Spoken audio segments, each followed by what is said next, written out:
Praise the Lord. I thank God for giving me this really blessed chance to share what God has done through these saints in general and also in my life. I don't want to go into great details. I would just like to quote one or two incidents that others may not have mentioned. Speaking about Pastor Victor Mohan, when I was a young boy, I was attending the youth camps.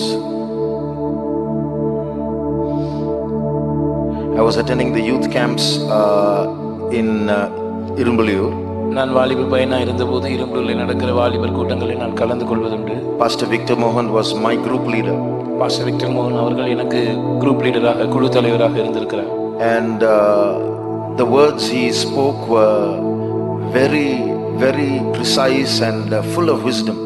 அவர் பேசுகிறதான வார்த்தைகள் மிகவும் துல்லியமான வார்த்தைகளாகவும் ஞானம் நிறைந்த வார்த்தைகளாகவும் இருக்கும். In one session he asked us to ask any questions related to the Bible. ஒரு செஷன்லே வேதம் சம்பந்தமாக ஏதாவது கேள்விகள் இருந்தால் கேளுங்கள் என்று எங்களை பார்த்து சொன்னார். And I had a friend who was very critical about our ministry. எனக்கு ஒரு நண்பன் இருந்தான், நம்முடைய ஊழியத்தை குறித்து மிகவும் எதிர்மறையான கருத்துக்களை உடையவனாக இருந்தான். And he wrote a question and asked pastor.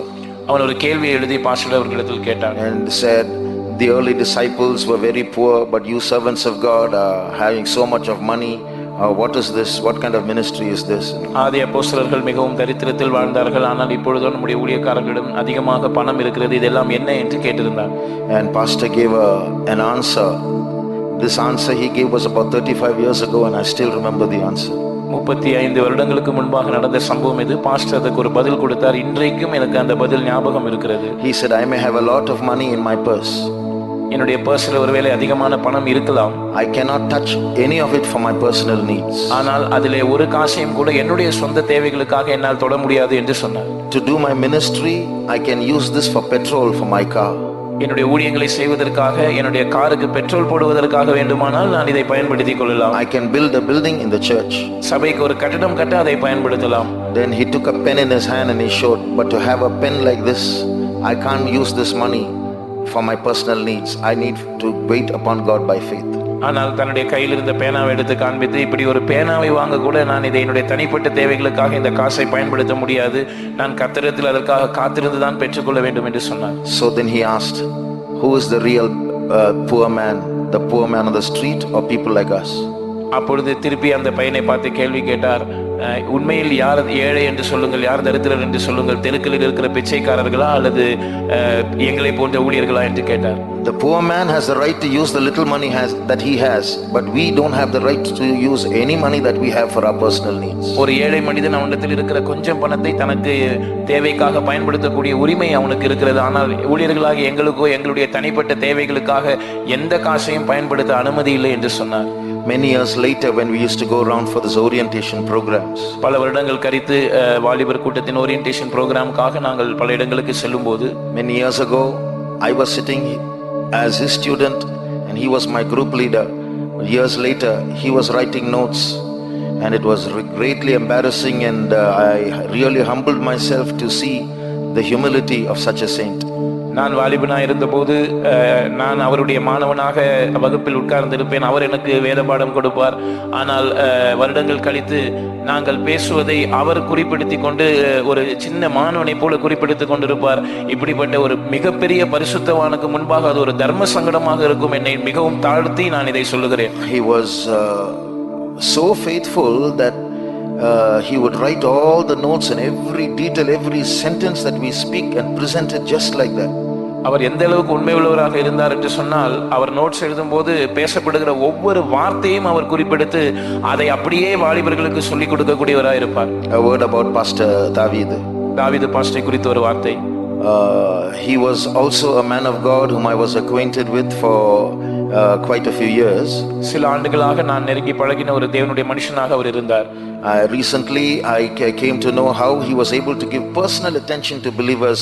As crowds increase, the tendency to lose giving personal attention to others is there, but he was able to inquire after the affairs of believers in person by calling them and inquiring after them. சமீபத்தில் தான் நான் அவரை குறித்து ஒரு காரியத்தை கேள்விப்பட்டேன். அதாவது விசுவாசிகளுக்கு தனிப்பட்ட விதத்தில் கவனம் செலுத்துவதில் அவருக்கு இருந்ததான அந்த சிறந்த குணாதிசயத்தை குறித்து கேள்விப்பட்டேன். பொதுவாக சபைகளில் விசுவாசிகளுடைய எண்ணிக்கை அதிகரிக்கும் போது தனிப்பட்ட விதத்தில் விசுவாசிகளுக்கு கவனம் செலுத்துவது என்பது இயல்பாகவே குறைந்துவிடும். அது மனித இயல்புதான். ஆனால் இவரோ அப்படி செய்யாமல் தனிப்பட்ட விதத்தில் விசுவாசிகளை விசாரிக்கிறவராய் இருந்தார். He was very faithful in his duties. He was a pastor, and but he did not regard status, and he in the conventions he was in charge of laying out the mats, and he was always there on the scene helping others. அவர் ஒரு பாஸ்டரா இருந்தார். ஆனால் கன்வென்ஷன்ல அவருக்கு பாய் போடுகிற அந்த duty கொடுக்கப்பட்டிருக்கும். Pastor என்கிற ஸ்தானத்தை அவர் பொருட்படுத்தாமல் எப்பொழுதும் அந்த இடத்தில் காணப்பட்டு மற்றவர்களுக்கு அந்த ஊழியத்தில் உதவி செய்யக்கூடிய ஒரு பண்புடையவராக அவர் இருந்தார். I remember one incident that took place in one church that he was in many years ago. பல வருடங்களுக்கு முன்பாக அவர் இருந்ததான ஒரு சபையில் நடந்ததான ஒரு சம்பவம் எனக்கு ஞாபகம் இருக்கிறது.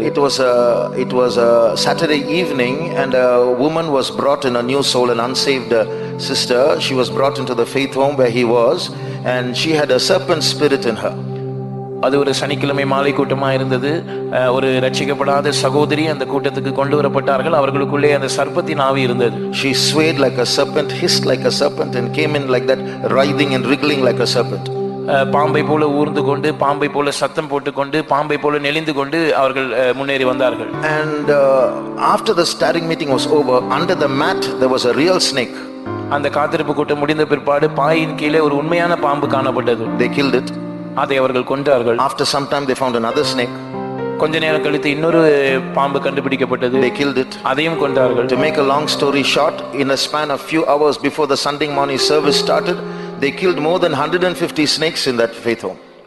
பெரிய கதையை சுருக்கமாக சொல்ல வேண்டும் என்றால், அடுத்த நாள் ஞாயிற்றுக்கிழமை ஆராதனை ஆரம்பிப்பதற்கு முன்பாக அந்த faith home-ல 150 பாம்புகள் கொல்லப்பட்டது. And finally one cobra came. கடைசியாக ஒரு ராஜநாகம் வந்தது. And they killed it. அதையும் கொன்றார்கள். And this woman spake and said, they found me out at last, and then the demon left her.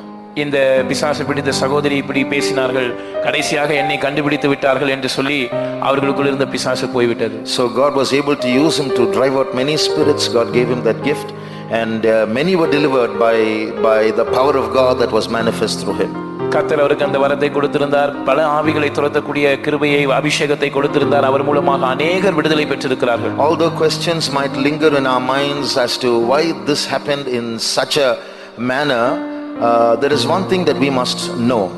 இப்படிப்பட்ட விதத்தில் காரியங்கள் சம்பவித்ததை குறித்து நம்முடைய எல்லாருடைய மனதிலும் பல கேள்விகள் அசைவாடி கொண்டிருந்தாலும் நமக்கு தெரிந்து கொள்ள வேண்டிய ஒரு காரியம் இருக்கிறது. When tragedy struck Job's house, யோபின் வீட்டை அந்த காரியங்கள் தாக்கின போது, there were not 2 bodies, but there were 10 bodies in one house at that time. அந்த நேரத்தில் ஒரே வீட்டில் 2 சரீரங்கள் கிடக்கவில்லை, 10 மரண சரீரங்கள் கிடந்தன. And the whole book goes on how his friends tried to find fault with Job and said, there must be something basically wrong with you for such a tragedy to happen. And Job was defending himself. முழு யோபின் புஸ்தகமும் அவனுடைய நண்பர்கள் அவனை குற்றம் கண்டுபிடிக்க முயலுகிற அந்த போக்கிலேயே செல்லுகிறது. அதாவது ஏதோ ஒரு தவறு இருக்கிறது, அதனால தான் உனக்கு இப்படி சம்பவிக்கிறது என்று அவர்கள் ஒன்றின் பின் ஒன்றாக வாதங்களை வைத்துக் கொண்டிருந்தார்கள். யோபு தன்னை தற்காத்துக் கொண்டு பேச பிரயாசப்பட்டுக் கொண்டிருந்தான். Finally, when God came and answered in a whirlwind, கடைசியாக கர்த்தர் ஒரு சுழல் காற்றில் வந்து பேச ஆரம்பித்த போது, God asked about more than 60 questions. 60 கேள்விகளுக்கு மேல் ஆண்டவர் கேட்டார். Do you know about this? உனக்கு இதை குறித்து தெரியுமா? Were you there when this was done? இது நடந்த போது நீ அங்கே இருந்தாயா? Can you do like this animal does? இப்படி இந்த மிருகம் செய்கிறது போல உன்னால் செய்ய முடியுமா? The moral of the incident, the whole book of Job is, யோபின் புஸ்தகத்தினுடைய சாராம்சம் என்னவென்று சொன்னால், Job, I know what's going on. யோபே, எனக்கு தெரியும் என்ன நடந்து கொண்டிருக்கிறது என்று எனக்கு தெரியும். That's why after all his arguments in chapter after chapter, towards the end he says, I spoke more than I know, I lay my hands upon my mouth. எனவேதான் ஒவ்வொரு அதிகாரத்திலும் அவன் பேசி பேசி கடைசியிலே நான் அறியாத காரியங்களை பேசிவிட்டேன், இப்பொழுது என் கையினால் என் வாயை பொத்திக் கொள்கிறேன் என்று கடைசி அதிகாரத்தில் சொல்லுகிறான். The same is our consolation at this time. God knows. இதுதான் இந்த நேரத்தில் நம்முடைய ஆறுதலாகவும் இருக்கிறது. கர்த்தர் எல்லாவற்றையும் அறிந்திருக்கிறார். A more relevant question that we can ask is, நாம் கேட்கக்கூடிய இன்னும் ஒரு பொருத்தமான கேள்வி என்றால், as praying saints depart from us, who is going to take their place and stand on their knees to preserve the church? ஜெபிக்கிற பரிசுத்தவான்கள் ஒருவர் பின் ஒருவராக நம்மை விட்டு கடந்து போய் கொண்டிருக்கிற இந்த நேரத்தில் அவர்களுடைய ஸ்தானத்தை எடுத்துக்கொண்டு யார் முழங்காலில் நின்று சபையை பாதுகாக்க போகிறார்கள்? If God gives us an opportunity to share their spirits with us, just like Moses' spirit was shared amongst many elders, I would covet that spirit of prayer so that God might give me the grace to stand on my knees in these end times. மோசேக்குள் இருந்த ஆவியை கர்த்தர் பல மூப்பர்களுக்குள் வைத்தது போல இவர்களுக்குள் இருக்கிற ஆவியை கர்த்தர் பகிர்ந்து கொடுக்கிற ஒரு வாய்ப்பு உண்டாயிருக்கும் என்றால் இந்த கடைசி நாட்களில் நான் என்னை அதற்காக ஒப்பு கொடுக்கிறேன், முழங்காலில் நின்று ஜெபிக்கும்படியாக. May God raise up such prayer warriors in our midst. கர்த்தர் இப்படிப்பட்ட ஜெபிக்கிற வீரர்களை நம்முடைய மத்தியில் எழுப்புவாராக. Praise the Lord. கர்த்தருக்கு ஸ்தோத்திரம்.